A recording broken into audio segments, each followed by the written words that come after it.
Hello folks and welcome to my review of chapter 995 of One Piece. It's been 2 weeks and we're on the final countdown to that chapter 1000. We're literally less than 5 chapters away from 1000.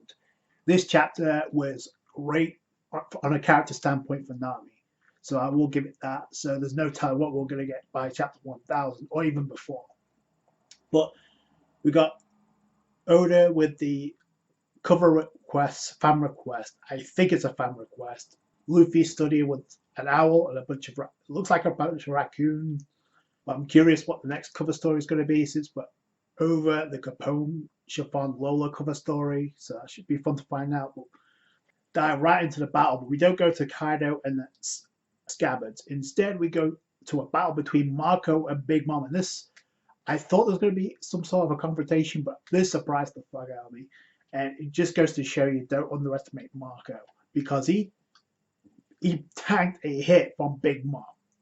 Now, I don't think she was using hockey at all during this fight, but it's important to note that this is not the first time Marco has had a feat of stop someone with higher stature. He actually blocked Akainu back at Marineford to prevent him from striking Jinbei and Luffy after Ace died. So his feats cannot be undisputed, despite the fact he's been trashed by Blackbeard during the Payback War. And what's interesting is you see Prometheus like revert because, and it's like his flames can actually overpower Prometheus. So that's interesting to find out. His flames are quite unique, but I know more than the rest of you do about you, Big Mom. So that's interesting. So he knows a lot more detail about Big Mom, about her combat style, more than I guess the Straw Hats do, which makes sense because given the fact that he's the first division commander behind Whitebeard, so it makes sense he would know this. Big Mom gets pissed off. She grabbed him while he was in his Phoenix form, and now I don't think it doesn't look like she's using arm and hockey here, but she does grab hold of him, and Perispero has I guess a candy arrow. He's about to fire at him. It looks bad. I don't know if I think Marco might have been fine. We don't know because he can heal himself, but with Big Mom holding him, it's hard to tell. But it doesn't matter because in comes Carrot and Wanda in the Sulon forms, by the way, and they charge right at Perispero. They slash his face, which was cool. Now I expected Carrot to show up. Now Wanda showing up here too makes perfect sense because they were both. Carrot makes sense because she's to avenge Pedro for his sacrifice back at Whole Cake Island, and obviously Wanda gets some shine here, so that's pretty cool. Now I don't. Obviously, there's going to be a time limit with these Sulong forms, so I don't know how long they're going to have to clash with someone like Perispero. Like I said, I don't think Perispero is the only member of the Big Mom Pirates. That'd be kind of disappointing if that's the case, because you have one of them being a sweet general like Smoothie, who we have not seen since Marco kicked the ship back down. So we have to see them at some point. And Big Mom uses this opportunity. It's like, oh, she sees the Minx and she doesn't seem phased, but then she just blitzes off and she heads to where everybody else is headed, which is not good. But she also says, I don't have any souls to fight you now, Marco, which is interesting. If you look at Zeus, he looks out of it, or either that or he looks dejected because the last time you saw him, Nami said it's over, which is ironic because Nami's in the same chapter getting a huge moment. But I don't know what this is going to mean because if Big Mom isn't using Zeus, what's that going to mean? And if she can't use any souls, is that Oda's way of nerfing Big Mom into the finale of this arc? But we'll have to wait and see. Wanda and Carrot's like, go on, Marco, we'll take care of this. That's cool. So he gets chased, and he obviously overhears what's going on right now in the dome with obviously Squashman Apu being chased by mainly Zoro and ex Drake. The rest of the Beast Pirates are there, but they're trying like, oh, yo, Apu, you may as well just give us the antidote, so we're allies too. And then remember, it's not just the samurai that's getting infected by the Oni bullet. Like I said, I think either Zoro's going to get it or Kid's going to show up to knock him out and get it. And right now, they definitely need to get it because Chopper's in trouble because he actually gets infected by it.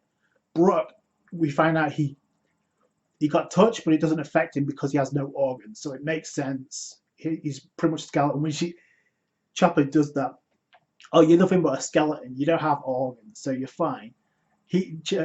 Brooke gets offended by this. I think he got offended in Strong World, when it comes to like people making jokes about his body, he doesn't really like it. So I found that funny. Either way, Ace Drake and Zoro, they go in for Apu. Zoro uses the 720-pound cannon or the Caliber Phoenix to actually attack Apu. He manages to dodge it, so that was pretty cool. Even though he's just literally trying to run away. And this is going to be where Scratch Apu joins sides because his life is in danger thanks to the Queen. So that may push him to actually ally this time with the rest of the Supernova.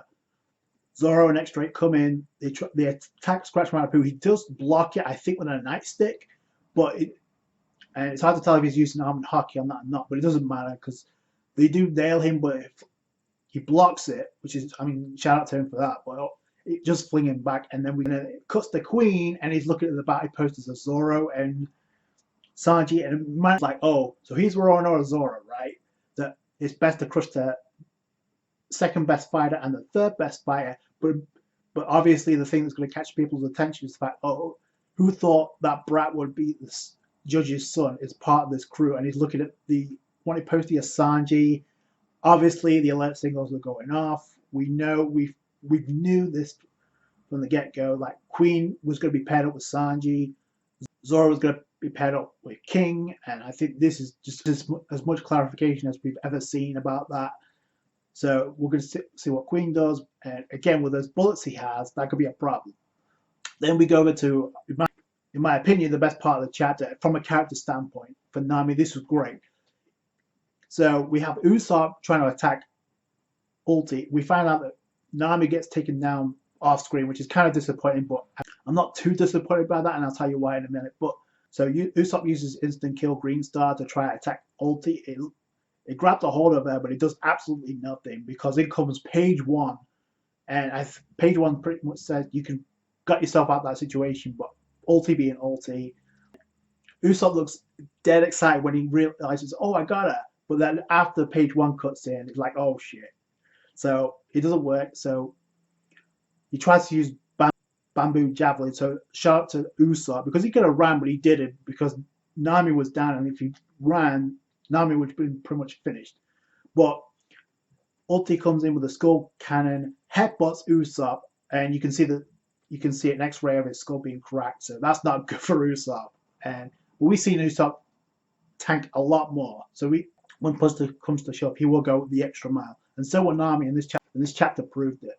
So Nami's down. She's still awake, and she's like, Usopp. She's trying to do something. And then immediately Ulti is like, yeah, I'm going to give you an ultimatum here. And Nami's like, don't kill me. It's like, up, you win. Which I'm hoping that's not the case. Like, Nami's going to there's going to be an actual fight between these two. Your captain said he's going to beat down Kaido and become Pirate King. So I'm going to spare you as long as you say your captain will never become Pirate King. And she's like, yes. And then Usopp in the background like, it's okay to lie, Nami. It's strategic, so it's okay to lie, which is interesting. But even so, even with all that, and she could have got herself very easily.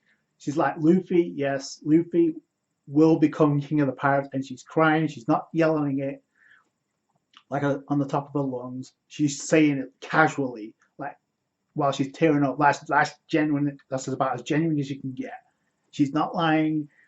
Which, if Usopp was in that position, I'm wondering what he would have done, because I can't see Usopp lying either. Despite the fact he said that, I don't think Usopp would have said the same thing. I think Usopp would have said the same thing personally. I hope so.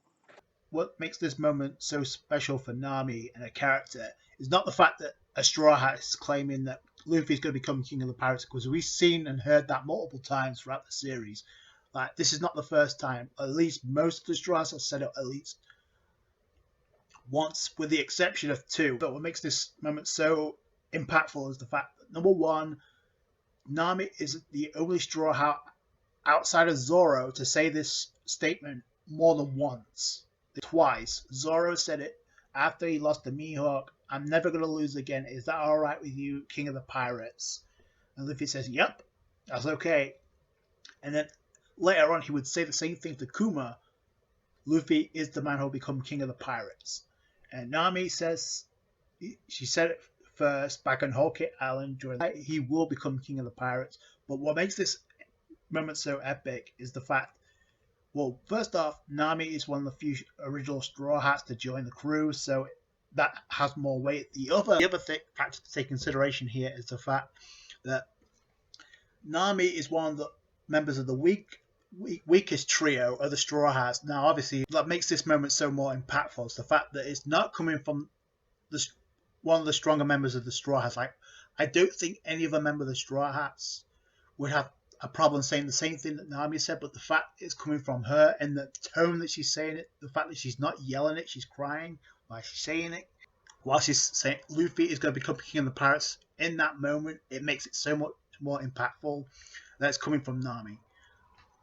So I just thought that was a great touch on Oda's behalf. Immediately after that, Otama says exactly the same thing.